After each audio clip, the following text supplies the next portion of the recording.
ഏറെ നിർണായകമായ ലോക്സഭാ തെരഞ്ഞെടുപ്പ് അടുത്തുവരികെ സംസ്ഥാനത്തെ 2 ജില്ലകളിൽ കോൺഗ്രസ് ബിജെപി കൈകോർത്തതോടെ സിപിഎമ്മിന് പഞ്ചായത്ത് ഭരണം നഷ്ടമായി. 3ഇടത്താണ് കോൺഗ്രസ് ബിജെപി സഖ്യം സിപിഎമ്മിനെ തെറിപ്പിച്ചത്.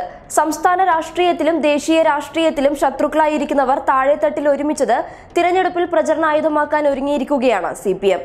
തിരുവനന്തപുരത്തെയും വയനാട്ടിലെയും 3 പഞ്ചായത്തുകളിലാണ് ബിജെപി പിന്തുണ നൽകിയതോടെ അവിശ്വാസ പ്രമേയം പാസായത്. തിരുവനന്തപുരത്തെ മലയൻകീഴ്, കോട്ടുകാൽ പഞ്ചായത്തുകളും വയനാട്ടിലെ തരിയോട് പഞ്ചായത്തും സിപിഎമ്മിന് കൈവിട്ടുപോയി. കോട്ടുകാൽ പഞ്ചായത്തിൽ കോൺഗ്രസും ബിജെപിയും യോജിച്ചാണ് സിപിഎം ഭരണസമിതിക്കെതിരെ അവിശ്വാസ പ്രമേയം പാസാക്കിയത്.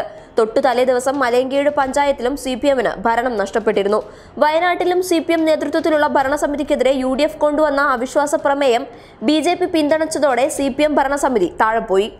ഇതാദ്യമായല്ല തദ്ദേശ സ്വയംഭരണ സ്ഥാപനങ്ങളിൽ ബിജെപി കോൺഗ്രസ് സഖ്യം സിപിഎമ്മിനെ ഭരണത്തിൽ നിന്നും പുറത്താക്കുന്നത്. വയനാട്ടിലെയും തിരുവനന്തപുരത്തെയും ബിജെപി കോൺഗ്രസ് സഖ്യം ശബരിമല വിഷയത്തിന്റെ മറവിൽ ഇരു പാർട്ടികളും ഒരുമിച്ചതിന്റെ തെളിവാണ് എന്നാണ് CPM general secretary Kodiyeri Balakrishnan ആരോപിച്ചത്. എന്നാൽ ആരോപണം അടിസ്ഥാനരഹിതമാണെന്നും ബിജെപിയോട് പിന്തുണ ആവശ്യപ്പെട്ടിട്ടില്ല എന്നും കോൺഗ്രസ് നേതൃത്വം പ്രതികരിച്ചു. News desk public Kerala.